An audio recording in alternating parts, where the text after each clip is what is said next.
যোৱাকালি ৰাতিও আমি 19 গৰাকী ব্যক্তিক পুছবেক কৰিছোঁ। খুব সম্ভৱ আজিও 9 গৰাকী ব্যক্তিক আমি পুছবেক কৰিম আৰু এইটো অসমত বৰ্তমান চলিব।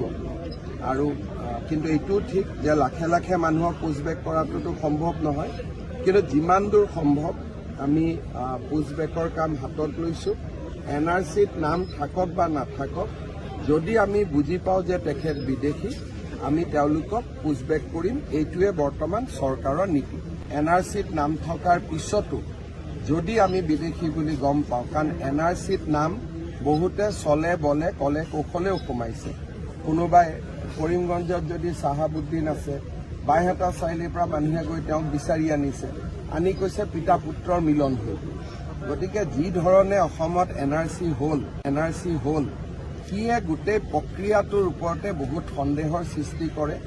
গতিকে আমি সিদ্ধান্ত লৈছোঁ যে NRCত নাম থাকক বা নাথাকক, যদি বিদেশী বুলি তেওঁক আমি সম্পূৰ্ণভাৱে বুজি পাওঁ, তেতিয়াহ'লে আমি তেওঁক পুছবেক কৰিম।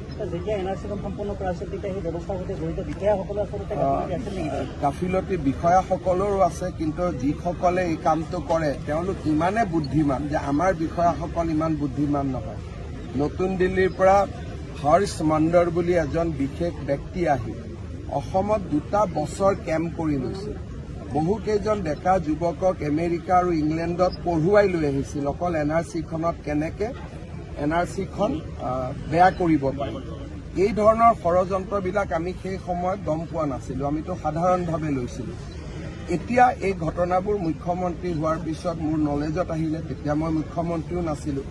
গতিকে মই ব্যক্তিগতভাৱে অকল NRCখন এটা তথ্য হ'ব পাৰে, কিন্তু NRCত নাম থাকিলে যে তেওঁ ম্যাদী পট্টা পাই গ'ল, সেইটোক মই বিশ্বাস কৰিবলৈ মই সাজু নহয়।